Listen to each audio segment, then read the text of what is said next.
అందరికీ నమస్కారం. కొద్దిగా నలిగిన లేత రంగు చీరలో జారుముడితో చేతిలో సంచితో కూరల మార్కెట్ నుండి బయటకు వస్తున్న స్త్రీ భ్రమర అని చప్పున పోల్చుకోలేకపోయాను. రోడ్డుకి ఇటువైపు కారు ఆపి అరటిపళ్ళు కొంటున్న నాకు అటువైపు నుండి జాగ్రత్తగా రోడ్డు క్రాస్ చేసి వస్తున్న ఆమెను చూస్తుంటే భ్రమరే అని ఖచ్చితంగా తెలిసాక కూడా కొంచెం సేపు అనుమానం వదలలేదు. ఎందుకంటే 25 ఏళ్ల గాఢ స్నేహంలో భ్రమర ఇలాంటి సాదా చీర కట్టుకోవటం నేనెప్పుడూ చూడలేదు. భ్రమర అనగానే ఎవరికైనా చక్కగా గంజి పెట్టి ఇస్త్రీ చేసిన నేత చీరల్లో యాక్టివ్గా ఉండే అందమైన స్త్రీమూర్తి కళ్ళ ముందు మెదులుతుంది. ఆమె రోడ్డు క్రాస్ చేసి యువతలకి రావగానే భ్రమర అని పిలవబోయాను. సరిగ్గా అప్పుడే తను నన్ను చూసింది. ఇందు, ఇదేమిటి ఇక్కడున్నావు అంటూ వేగంగా దగ్గరకొచ్చింది. ఆ వేగం చూశాక అప్పుడు ఆమె భ్రమరేనన్న నమ్మకం కలిగింది నా మనసుకి. 50 ఏళ్ల వయసులో అంత యాక్టివ్నెస్ భ్రమరకే సాధ్యం. నీకోసమే తల్లి, మీ ఇంటికే బయలుదేరాను అన్నాను.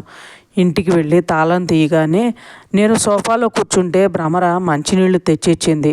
ఆ తర్వాత వంటగది గుమ్మం దగ్గర కుర్చీ వేసి, ఇలారా, ఇక్కడ కూర్చుని కబుర్లు చెప్పు, నేను కాస్త టిఫిన్ చేస్తాను అంది.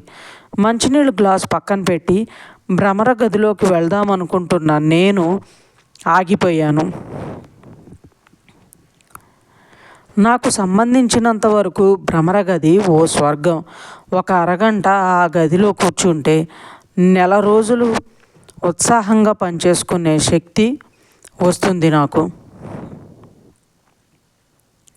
సదా మంద్రంగా వినిపిస్తూ ఉండే సంగీతం, కిటికీ పక్కనున్న పారిజాతం చెట్టు నుండి వచ్చే సువాసన, అందమైన దుప్పటి పరిచిన మంచం, ఆ పక్కనే ఉన్న టేబుల్ మీద లేటెస్ట్గా మార్కెట్లోకి వచ్చిన పుస్తకాలు, ఇది ఆ గది అందాలు.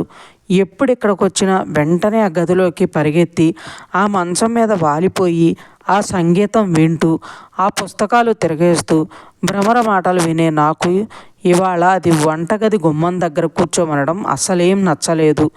అబ్బా, ఇప్పుడేమీ టిఫిన్ వద్దులేవే, కాసేపు నీ గదిలో కూర్చుందాం పదా అన్నాను. సరే, నువ్వు వెళ్ళి కూర్చో, అయితే 5 నిమిషాల్లో వస్తాను, పిల్లలు ఆకలితో వస్తారు అని అంది. పిల్లల కోసం ఆ టిఫిను అని అనగానే భ్రమర నవ్వి, నీకోసం కూడాలే అంది, నా కినుకుని గ్రహించినట్లు. సరే, త్వరగా కానీ మరి అంటూ మళ్ళీ సోఫాలోనే కూర్చున్నాను నేను. ఎన్ని గంటలకు వస్తాడు ఆనంద్ అన్నాను భ్రమర పకోడీల కోసం పిండి కలుపుతుంటే చూస్తూ. వాడుకో టైము లేదు, ఒకరోజు 7ంటికి, ఒకరోజు 8ంటికి, అలా వాడి ఇష్టం అని అంది.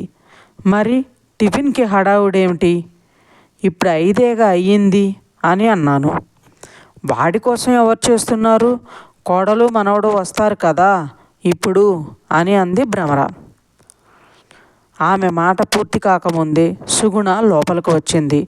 పెదవులు కదిలినట్లు నవ్వి, బాగున్నారా అంది, ఏదో మర్యాదకు అడగాలి కదా అన్నట్లు. అన్నాను నేను కూడా, అంతే అనాసక్తిగా. నాకెందుకో ఆ అమ్మాయిని చూస్తే అస్సలు నవ్వాలని కూడా అనిపించదు. వెంటనే మొహం తిప్పేసుకుని ఆమె వెనకే లోపలికి వచ్చిన పిల్లాడిని పలకరించాను. చెప్పులు విప్పి కాళ్ళు కడుక్కుని వచ్చి సోఫాలో కోల్పడింది సుగుణ. చేస్తున్న పని ఆపి భ్రమరాంబ కోడలికి మనవడికి మంచినీళ్ళు ఇచ్చింది. మనవడికి మొహం కడిగి స్కూల్ డ్రెస్ మార్చి వేరే డ్రెస్ వేసింది. అందరికీ పకోడీల ప్లేట్లు అందించింది. భ్రమర ఈ పనులన్నీ చేస్తున్నంతసేపు సుగుణ కాళ్ళు టీపై మీదకి ఎత్తిపెట్టుకుని తల సోఫాలో వెనక్కి వాల్చి అలా కూర్చునే ఉంది. కోడలికి భ్రమర చేస్తున్న సేవలు చూస్తుంటే నాకు ఒళ్ళు మండిపోయింది. ఈ వయసులో అది అలా హడావుడి పడి పనులు చేస్తుంటే నా కళ్ళల్లో నీళ్లు తిరిగే కూడా. జీవితం అంతా ఏమిటి కష్టాలు దీనికి అని అనిపించింది. 25 ఏళ్ల వయసులో సరిగ్గా పెళ్ళైన ఏడాదికి యాక్సిడెంట్లో భర్త పోయాడు.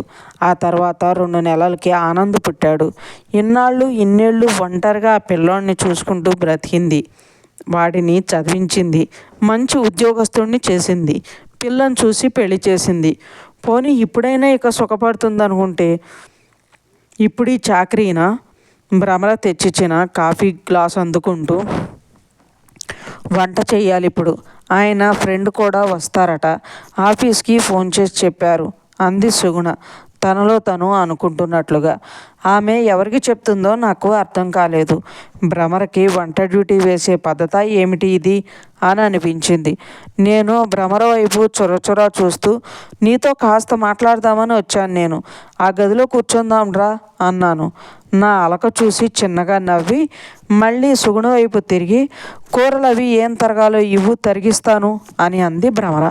సుగుణ సంచిలో నుండి కూరలన్నీ బయటికి తీసి చూస్తుంటే భ్రమర మళ్ళీ వంటగదిలోకి వెళ్ళి ఏవో సర్దసాగింది. నేను కూడా వెళ్ళి వంటగదిలో నిల్చున్నాను. భ్రమర పాలు డికాషను కలుపుతుండడం చూసి, ఇంకెవరికి కాఫీ అని అడిగాను. నీకే, మళ్ళీ కాసేపు ఆగి తాగుతావుగా అంది భ్రమర. గంటకోసారి కాఫీ తాగే అలవాటు నాకు. తాగితే అప్పుడే కలుపుకోవచ్చుగా అన్నాను. కలిపేసి పెడితే అప్పుడు సుగుణ వేడి చేసి ఇస్తుంది అంది భ్రమర, అందులో పంచదార కూడా వేసేస్తూ. ఆ తర్వాత సుగుణ ఇచ్చిన కూరలు చాకు తీసుకుని గదిలోకి నడిచింది. నేను మంచం మీద కూర్చుంటే అది టేబుల్ దగ్గర కూర్చుని కూరలు చెక్కుదీయటం మొదలుపెట్టింది. సువాసనలతో, సంగీతాలతో అదో కొత్త లోకంలో ఉండే ఆ గదిలో భ్రమర బంగాళదుంపల చెక్కు తీసి పడేస్తుంటే నా మనసు గిలగిలా కొట్టుకుంది. భోజనానికి ఒక్క మనిషి ఎక్కువ వస్తే వండలేదా నీ కోడలు అన్నాను కొంచెం చిరాగ్గా. ఎందుకు వండలేదు, వండుతుందిగా అంది భ్రమర తల ఎత్తకుండానే. ఎక్కడా, సగం పని నువ్వే చేస్తున్నావు అన్నాను విసుగ్గా. భ్రమర నా మొహంలోకి చురుగ్గా చూసింది. ఇంకా నయం, సగం పని ఏం చేస్తున్నాను, కూరలు తరిగిస్తున్నాను అంతేగా అంది. ఆవిడ ఇంతవరకు వంటగదిలోకి వెళ్ళలేదుగా. సోఫాలో కూర్చుని వంట చేయాలి అనడమే సరిపోయింది. కానీ ఈసారి నా గొంతులో కరుకుదనం స్పష్టంగా బయటపడింది. భ్రమర నా వైపు ఆశ్చర్యంగా చూసి, ఎందుకే ఆ అమ్మాయి అంటే అంత చిరాకు నీకు అంది మందలింపుగా. వంటగదిలోకి వెళ్లకుండా ఎలా అవుతుంది? వంటగదిలోకి వెళ్ళాలి, వంట చేయాలి. ఇప్పుడు వాడి ఫ్రెండ్ని తీసుకుని వస్తే వాళ్ళ కబుర్లు కాకరకాయలు చెప్పుకుంటూ అర్ధరాత్రి 12ంటికి భోజనం చేస్తే ఓపిగ్గా నిల్చుని వడ్డించాలి. ఆ పైన అన్నీ సర్దుకోవాలి. మళ్ళీ పొద్దున్నే లేచి ఆఫీసు పరిగెత్తాలి. మరో పక్కన పిల్లాడిని సముదాయించడం కోసం వాడికి కావలసినవన్నీ చూడటం, ఇవన్నీ ఎలాగూ ఉంటాయి అంటూ మాట్లాడుతూనే భ్రమర హడావుడిగా కూరలు తరిగేసింది. కంగారుగా ఆ చెక్కులన్నీ ఎత్తేస్తూ వాడొచ్చేస్తాడేమో అనుకుంది. మళ్ళీ అంతే కంగారుగా వంటగదిలోకి వెళ్ళి కూరలు సుగుణకి ఇచ్చింది. ఆ తర్వాత తాపీగా వచ్చి నా ఎదురుగా కూర్చుని, ఇంకా చెప్పు కబుర్లు అని అంది. నేను మొహంలో పెద్ద క్వశ్చన్ మార్క్ పెట్టుకుని, ఏమిటే ఇదంతా అన్నాను. ఏదంతా అంది భ్రమర అర్థం కానట్లు చూస్తూ. ఆనందం చూసి నువ్వు భయపడతావా అని ప్రపంచ వింతను చూస్తున్నంత ఆశ్చర్యంగా అడిగాను. భ్రమర నవ్వి, భయం కాదులే, వాడొచ్చేసరికి నేనేమన్నా పని చేస్తూ కనిపించానంటే ఇక ఒకటే గోల, మా అమ్మతో పని చేయిస్తావా అని. ఆ అమ్మాయిని 4 రోజులు సాధిస్తాడు. అందుకే వాడు ఎదురుగా నేనేమీ చేయను. ఏ సహాయం చేసినా వాడు లేనప్పుడు, వాడొచ్చాక ఇక పనంతా అమ్మాయే చేసుకుంటుంది పాపం అంది. నాకు మళ్ళీ చిరాకు వచ్చింది. పాపం అంటూ నువ్వంత జాలి పడాల్సిందేం లేదు. భర్తకి పిల్లలకి అన్నం వండి పెట్టడం కూడా శ్రమేనా? ఆ మాటకొస్తే నువ్వెన్ని కష్టాలు పడ్డావు ఇన్నాళ్ళు అన్నాను. భ్రమర అదొక రకంగా నవ్వి, నువ్వు కూడా అదే మాట అంటున్నావా అంది విరక్తిగా. ఆనంద్ ఆ మాట అంటేనే నచ్చదు నాకు. కానీ ప్రాణ స్నేహితురాలివి, నన్ను మొదటి నుండి గమనిస్తున్న దానివి, నువ్వు కూడా నన్ను అర్థం చేసుకోలేదంటే, నేను కష్టపడ్డానని అంటున్నావంటే ఇంకా వాడు అనడంలో చిత్రమేముంది అని అంది. భ్రమర అంటున్నదేమిటో నాకు అర్థం కాక, మొదటి నుండి గమనిస్తున్నాను కాబట్టే కదా నువ్వెంత కష్టపడుతున్నావో అర్థం చేసుకోగలిగాను అని అన్నాను ఆశ్చర్యంగా. ఏమిటి అర్థం చేసుకున్నావు? నువ్వేమీ అర్థం చేసుకోలేదు. ఇన్నాళ్ళు నువ్వు నన్ను అసలు సరిగా చూడలేదని, నా జీవిత విధానాన్ని, ఆలోచనల్ని, దీక్షని దేన్ని గమనించలేదని వాళ్ళు నేను అర్థం చేసుకున్నాను అంది భ్రమర. అంటే దానివైపు విడ్డూరంగా చూస్తూ అడిగాను నేను. నువ్వేమీ కష్టపడలేదంటావా అని. నా ఆశ్చర్యం చూసి భ్రమర మళ్ళీ నవ్వి, ఎంత గాఢ నమ్మకం మీ అందరికీ నేను జీవితంలో చాలా కష్టపడ్డానని. ఆనంద్ రోజుకి 10 సార్లన్నా అంటాడు, మా అమ్మ చాలా కష్టపడింది, మా అమ్మ చాలా కష్టపడిందని. అది వాడికి పారాయణ మంత్రం. వాడి ముందు చిన్న పని చేస్తూ కనిపించినా చాలు, అమ్మ నువ్వు కూర్చో నువ్వు కూర్చో అని హడావుడి చేస్తాడు. సుగుణని పిలిచి, మా అమ్మ ఇన్నాళ్ళు చాలా కష్టాలు పడింది, ఇప్పుడు కూడా ఇంకా కష్టపెడతావా అని విరుచుకుపడతాడు. చిత్రంగా అనిపిస్తుంది నాకు. ఆ అమ్మాయి బోలెడంత శారీరక శ్రమ చేస్తుంది. పొద్దున్నే లేచినప్పటి నుండి రాత్రి పడుకునేదాకా బొంగరంలా తిరుగుతూనే ఉంటుంది. అదంతా అసలు కష్టంలాగానే కనిపించదు వాడికి.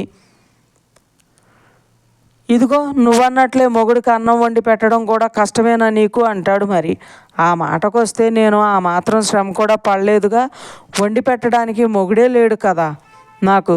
మరింకా వాడు నేను కష్టపడ్డానని ఎందుకంటాడో నాకు అర్థం కాదు. మా అమ్మ కష్టపడిందన్న మాటని వాడు పదే పదే అంటుంటే భరించడం నా వల్ల కావడం లేదు అని అంటుంటే నేను దానివైపు సూటిగా చూసి, భర్త లేకపోవడం, సంసార సుఖానికి దూరమై కోరికలు చంపుకొని బతకాల్సి రావడం కష్టం కాదా అన్నాను నిలదీస్తున్నట్లుగా. వాడు ఆ కష్టం గురించి మాట్లాడుతున్నట్లయితే అది అస్సలు భరించలేని విషయం అంది భ్రమర. నేను అవాక్కయ్యాను ఆ సమాధానానికి.